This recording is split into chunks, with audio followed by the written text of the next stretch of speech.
Assalamualaikum warahmatullahi wabarakatuh.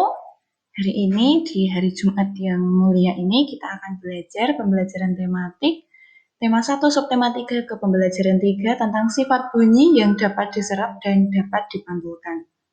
Kalau kemarin anak-anak sudah belajar tentang kenapa kita bisa mendengar bunyi karena punya indera telinga, hari ini kita akan belajar tentang sifat bunyi yang dapat diserap dan dapat dipantulkan.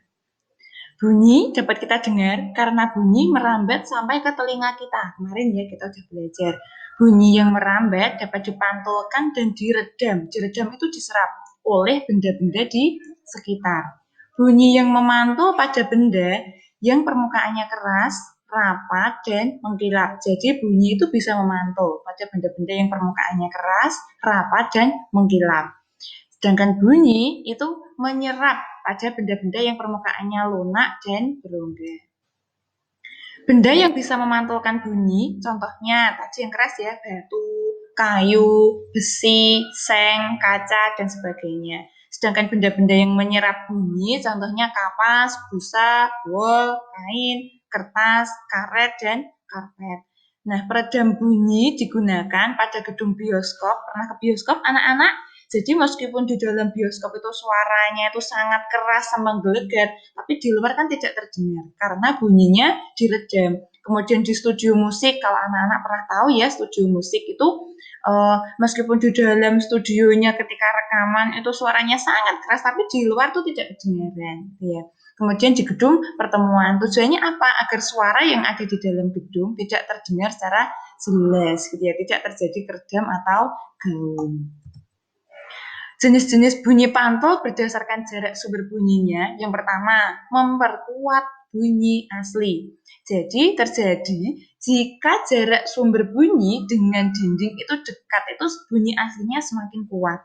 Yang kedua, bunyi asli dan bunyi pantul datang hampir bersamaan. Jadi kalau bunyi asli dan pantulnya datang hampir bersamaan itu bunyi aslinya akan semakin kuat. Dan yang ketiga, dapat terjadi di kamar mandi ya, atau ruang tidur atau ruang kelas. Jadi terdengar sangat keras meskipun ngomongnya atau suaranya itu biasa saja sebenarnya, tapi menjadi keras karena itu tadi, karena 3 hal ini.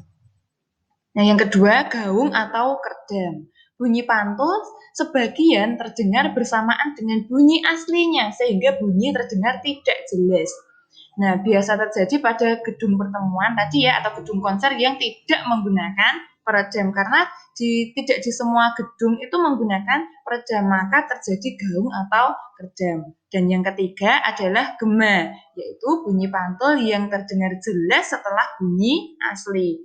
Gema bisa terjadi apabila jarak sumber bunyi dengan dinding itu sangat jauh dan biasa terjadi saat berteriak di dataran yang luas. Nah, setelah mempelajari 3 hal ini, kita akan mencoba menyimak video berikut. Coba untuk membedakan tadi ya, gaung, gema, tadi kita coba dilihat.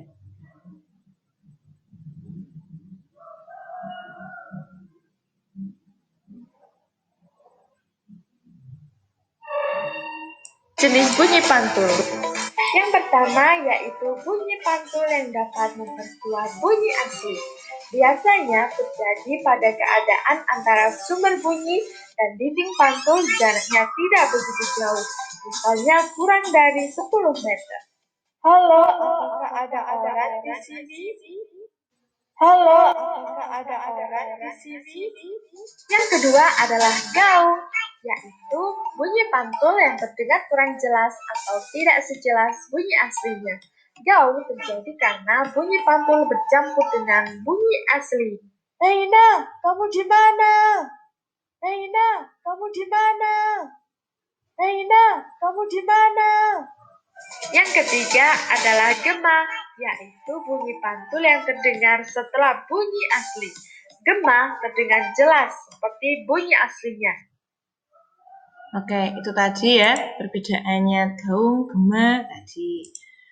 Selanjutnya untuk mendalami lagi tentang sifat bunyi tadi, silakan anak-anak kerjakan latihan soal di buku pendamping halaman 104 bagian A dan B saja seperti biasanya, lalu difoto kirimkan ke WA Guru. Terima kasih, selamat belajar. Assalamualaikum warahmatullahi wabarakatuh.